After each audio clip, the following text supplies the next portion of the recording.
What is up, YouTube? We are here with a Darren Shoemaker playing aka Ignorant Turbo 2. It is literally just Pendulum Magicians, and this is just another Pendulum deck profile, only for some reason this guy thinks Pendulum call his ass. Would you like to explain why? When we get to the spells, sure. Oh, but... bro, you just fucking Chinese fortune cookied me. What? Alright, let's do this. Chinese? I'm ready. I'm on. Come on, baby. Alright, so I got top 8 at Garden City Regionals. That's why we're doing the deck profile. 3 Joker, 3 Wisdom Eye. Bro, your deck's so good. 3 Purple Poison, Oh, that's 3 Double Iris. There's not a whole lot of discussion to be had here. Except you can search that up. I only played 2 Blackfang Magician. This is arguably the worst one. A lot of people do play 3, but I was already at 42 cards, and something has to be cut. This one is really good late game if you're trying to grind out a win with your opponent to try to get a Magician's back from the grave. But in my experience, I don't feel like the games last long enough for that to be relevant. Very few of these games go past turn 3 or 4. This card can be searched off of Duelist Alliance. Yeah, I didn't know this until about round 5, but since this card is considered a Pendulum Dragon card, you can search this with Duelist Alliance, and my round 5 opponent, it was a mirror match, he did that to me, and that makes the deck a lot better. It feels off to me. When you're 4-0 at a regional, and you're like, haha, that looks fun. Hehe, I'm stealing your technique. I mean, I did it for like 3 rounds after that, and no one said anything. Oh. I do play 3 Harmonizing Magician. This is another one like Blackfang. You can kind of cut to 2 if you want. No, bro, your Pendulum scale effect too good. It's not especially good outside of the first few turns. But this one opens up a lot of OTKs, and the attack modification that it gave actually came up a few times when I went to time. Attack modification, that's what you kids call it these days. I'm having John Moore do the next deck profile. Oh, okay, bro. You do you. Alright, so I played 2 Astrograph. I don't like this card very much. I went back to 2 because it does open up some OTKs, and 2,500 damage is a lot to put on the board. And it can keep you alive if you're just trying to float to survive for another turn. I mean, you need to be like every Pendulum player ever and just search this off the Wavering Eyes and special summon it. That's not very good. It seems that way to me. That's not very good. Don't do that. Unless you can get game off of it, it's not worth giving up your Wavering Eyes and 2 of your scales to summon this thing and then get 1 of your scales back. I play 1 Oath Dragon Magician. This one I keep going back and forth between on playing 1 and 2. It's very important, since you can only special summon 1 from your extra deck, to have your Pendulum summon from hand as big as possible. Generally, you want to be able to summon 2 Magicians and then a Harmonizing Magician. You can Synchro Summon into Cyframe Omega, take a card out of your opponent's hand, then make an Astrograph or a Tornado Dragon. Yeah, I don't know. One of it did well for you today to go 7-2, so I mean, it sucks if you banish it off Desires. That's really one of the main reasons. That's why you try to go around and do your play before you Desire. But I mean, it's a lot easier said than done. A lot of times. I'm sorry, your opponent is better than you. A lot of times you're first turn Desiring because all of these can search what you want. Desires gets you 2 random cards, so I feel like it's better to get the 2 random cards and then sculpt your hand after you know what those 2 are. Play 2 Pendulum Sorcerer. The only targets for this is the Skullcrobat Joker, but this gives you a way to pop your Double Iris on the first turn, which helps you set up and get the trap card the time Pendulum grabs. Also gives you a normal summon for the next turn, depending on how relevant that scenario actually is. Having the Skullcrobat Joker to fix your scales, because if you're playing time Pendulum, your scales usually aren't going to survive your opponent's turn. So having the Joker to fix them and get a Wisdom Eye or get another Double Iris is pretty important. Bro, sometimes you're just really lucky and you normal summon Joker, search for another Joker. I don't believe you can do that. I play 3 Ash and a Max C. Honestly, the Ash was a lot better than the Max D today. I cited this out a lot because not a whole lot of decks are special summoning. To make it this good against the Pendulum deck, you have to get it on the Harmonizing Magician effect.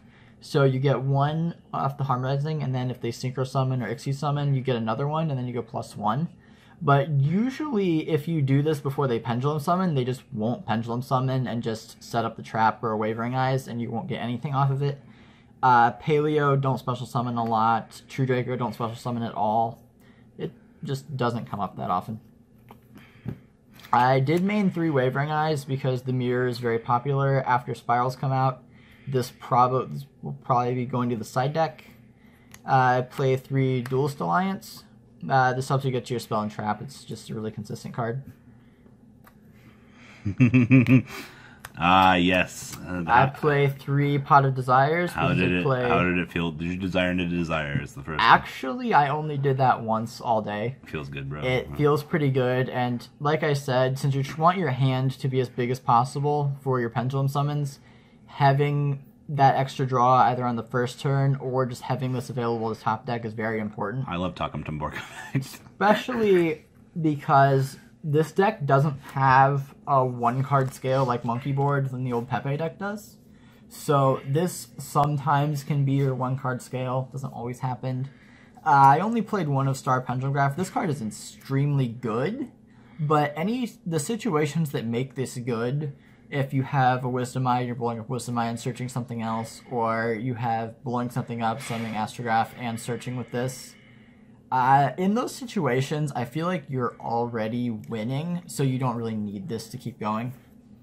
2 Time Pendulum Graph, this is basically the win con of the deck. If you're going first and you protect this, you win. If you're going second, and then you OTK, and then that's how you win. And then the thing that made my deck really different was I played the Solemns. Didn't really have a whole lot of time to test or prepare for this, and I figured I could just get lucky and catch people. Pendulum, this is really good in the Pendulum Mirror because no one plays around it because no one plays it. So that's actually a really good mentality for that helped me out a lot today because I played 5 mirrors in 9 rounds. I won 4 of them. And the turning point a lot of times was someone did a massive Pendulum summon into a Solemn, which they get their effects, but then they don't have any monster resources for the turn, so even if they're floating with their effects, they don't have threats on the board, so you can come back in OTK. Side deck was really straightforward. I did 3 Zaphion. This is really good against Draco. 3 Cyclones and 2 Twin Twisters. These came in almost every game. Going second in the mirror, this gives you an out to Time Pendulum Graph. And if you're doing Twin Twisters, you can take a scale with you. And if they're making Karen Gorgon, a lot of the mirrors make Karen Gorgon as a way to try to protect their trap. This plays around Karen Gorgon as well. Dark Hole and Regeki, I only brought these in against a Lightsworn player because he was making big boards and I didn't really have anything I wanted against him. I got scarred. I brought in 2 System Downs. I didn't play against ABCs. These could have been something else. I never used them.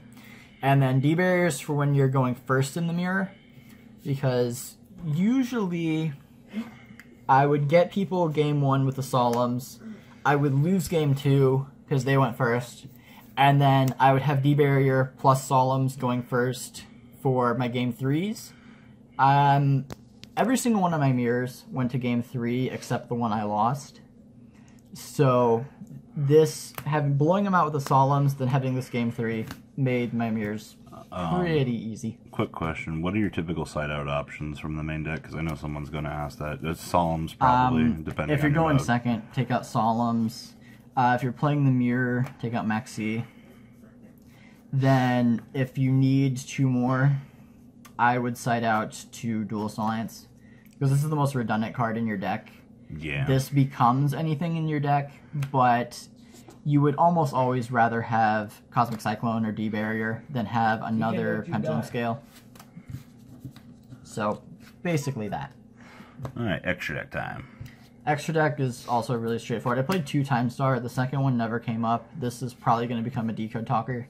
I wanted that a few times, not necessarily for the Link Zones, but for additional targeting protection to help keep my trap card up, because Karen Gorgon only protects you if you're targeting exactly 1, and Decode Talker is anything that targets you can negate. Abyss Dweller never made it. Castel only made this once against a Draco player. He had Diagram up and I needed to out Ignis. Tornado Dragon, I make this almost every game. This is probably the best rank 4 in the deck right now. I made this more than I made the Time Star. Time Star just adds another 1 to your hand, but by the time you've made Time Star, you've already done your plays, so the 1 in hand doesn't accomplish anything for you. This in the mirror takes out scales, takes out the trap, and going first, you can use this as a way to blow up your own double iris to get to the trap, because if you're going first, you almost have to get to your time pendulum graph. And it feels bad to blow up your own scale, but it gets you to your win con, so what are you going to do? Karen Gorgon, if you already have the trap, you make this as a way to try to keep it alive. Trapeze, you can use it for OTKs and it protects against Trick Stars. I made it once, I think, for an OTK. Well, you gotta keep it though. Utopia and Utopia Lightning. I went for game with this like twice, which I don't feel like that should happen, but people weren't playing around it, so it worked. Never made it, but this can give your whole board piercing, so if you're playing as Paleos or something with a lot of stuff in defense position, you can give your whole board piercing and attack your game that way. Or you make another Ignister for it. Okay, theoretically, if you've resolved an Ignister and it's in the grave, you can summon this, copy Ignister's effect, and then that's really good. Whether or not that happens more than once out of 100 games, I don't really know. But it could happen. The Raigeki, I never made it, but it's really good. So good, actually.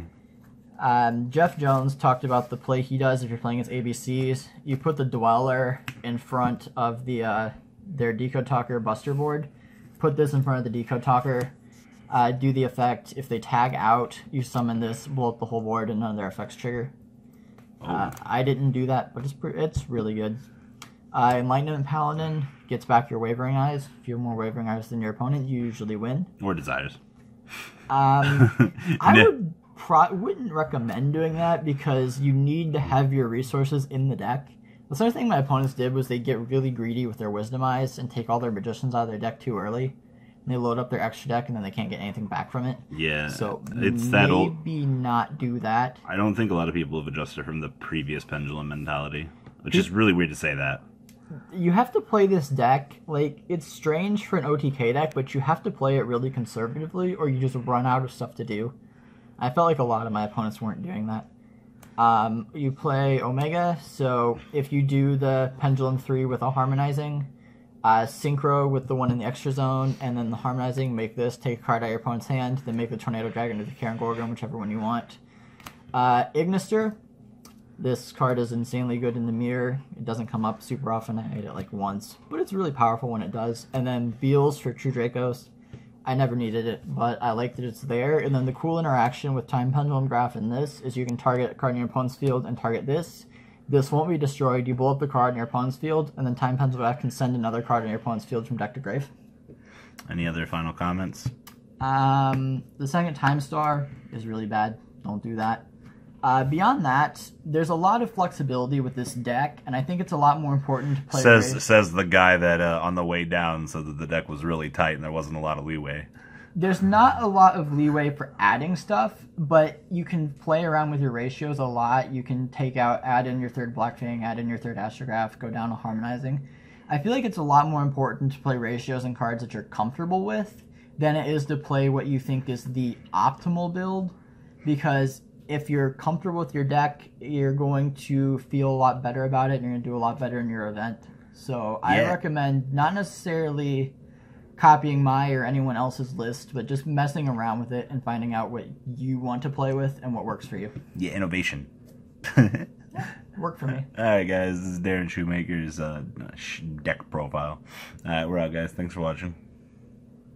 The ride never ends, guys. Make sure you enable those notifications to get the latest videos that are being posted on this channel. Make sure you guys check out VanCole40 for my Cardfight Vanguard channel. And join me and House of Champions on the Zodiac Duelist TV Twitch stream. We'll be interacting with our audiences. And please check out No Limit Gaming and LGTCG.com for the cheapest trading cards on the market. Thanks for watching, guys, and please have a good day.